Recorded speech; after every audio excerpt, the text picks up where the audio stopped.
site. So without further ado, because this is all a bit theory, I'm going to show in practice how easy it is. Let me open the website. So now we're inside of the Adshot portal. This is a fictional one. This is let's say something I used to do demos with. Yeah, this is like the brand page. Here you can see a bit more information about the brands, a bit like a LinkedIn page for companies. They can have an about section, some social media, and link their games or products or events under it so that influencers can see things that might be relevant for them. They can also influencers can also like certain games to express their interest. So this is like a showcase which always is included in a subscription on Adshot towards influencers. So let's say I want to do the display campaign, is this one. So you can see here as well, a bit like on our stream, like it's the fixed CPM, and your banner will get uploaded in the content.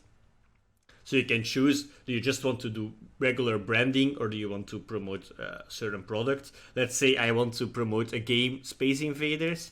It's a real game, but it's that old that I think I can use it without any copyright issues.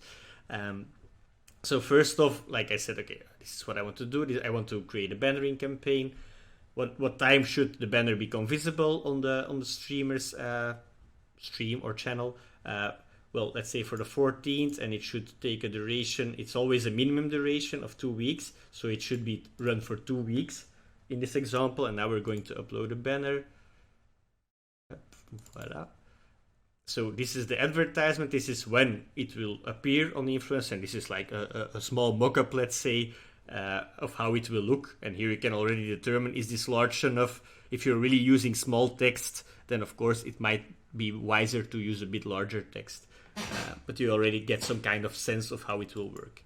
And then of course also important, what is the budget? So the budget you can do in a self-serving module is between 100 and 10,000 euros.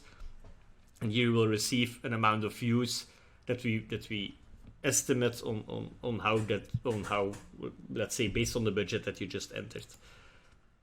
Then you have some targeting criteria, because of course you may want not to do this or don't want to appear on every influencer that we have.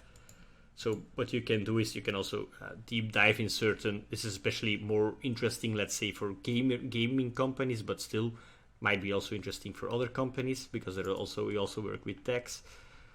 And here you can do deep dive into certain targeting metrics or certain age groups and so on, or certain sizes of influencers. What it will always say is, because of course we need to achieve a certain amount of views. If your targeting is too narrow, it will say that your targeting is too narrow, and this simply means that let's say looking at the influencers in our network and their historical views, that we won't be able to achieve the promised amount of, or the estimated amount of views in this duration. Basically, this means if you, let's say from a display advertising point perspective, there are not enough websites to show your advertisement because they don't have enough visitors to, they don't have 40,000 or 93,000 visitors during that period. It's the same with influencers, but maybe this analogy might make it a bit more tangible as well. And voila, easy as pie. We just took, and because of all my explanation, it took even longer, but we just pushed a few clicks. We uploaded our banner, our targeting, our duration, and we can launch a campaign. And we are live. Like, for example, once the campaign will automatically start running and will start gathering the promised amount or the estimated amount of views on the campaign start date and on the campaign end date. So let's say it's already ongoing and we just started the campaign and I want to see the results. Sorry, wrong section.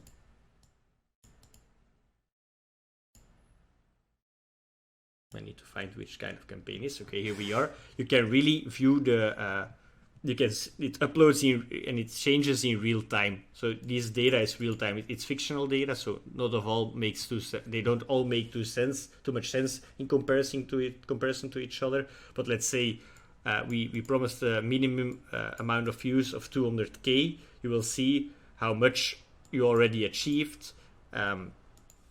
How many people already streamed, how many live streams are done with your banner, how many hours or streams. Again, this doesn't make too much sense. 3 live streams and 1 hour, that's really short, let's say.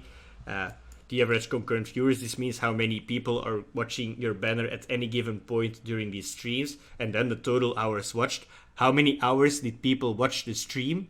And also, because they watch your stream, the banner is always visible. How long did they watch your banner? So these are really crazy cool metrics that you can always communicate to your client if you're an agency, or to your, let's say, to your board. All right, and here you can also see an individual breakdown. Again, this doesn't make too much sense because it always says 23K because it's mockup data.